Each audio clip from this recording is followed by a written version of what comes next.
Ate, eto, mukhang may maganda na naman tayong balita tungkol kay Miss Angel Locsin. At mukhang magbabalik na ulit siya sa showbiz kasi nagpaparamdam na siya ngayon sa social media eh. At ang laki na ng nabawas sa timbang niya ha. Ang ganda niya na naman ngayon. Well, hindi naman naaalis ang ganda ni Miss Angel. Talagang maganda na siya. Pero mas lumutang ang ganda niya ngayon. Kasi pumayat na ulit siya.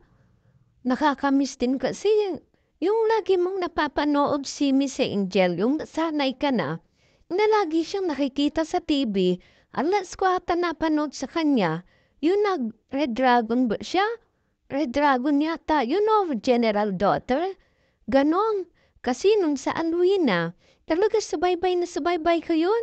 Sila ni Richard Gutierrez. At saka yun Darna siya. Talagang subaybay na subaybay ka yun. Talagang hindi ko yung pinapanampas. Pinapanood ko talaga yun. Kasi ang galing-galing niya. Iba kasi ang iniwan tatak ni Angel Locsin dito sa mundo ng showbiz. Napakagaling niya. At ang balita ngayon, mukhang nagpaparamdam na nga si Miss Angel. At ang sabi ni Sir OG Diaz, na mukhang magja-judge daw ulit, daw ha, sa PGT. Di ba nag-judge siya doon dati? At kung mag-judge siya, talagang napakagaling niya ha. At saka ang gaganda ng aurahan niya. Lagi ko rin yung sinusubaybayan. Wala akong ma-absent doon. Ang galing nilang magbitaw lagi ng ano nun? Kasama niya lagi nun sino ba yun? Si Robin Padilla ata, at saka si Vice Ganda. Grabe, ang galing niya.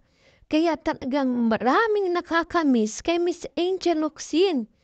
Bukod sa kanyang kagandahan at kabaitan, kasi alam naman natin na tuwing may sakuna dito sa atin, sa Pilipinas, talagang hindi yan ma-absent.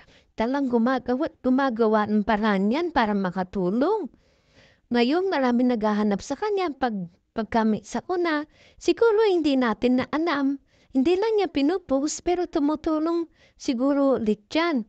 Kasi nasa ugali niya na talaga yun, matulungin.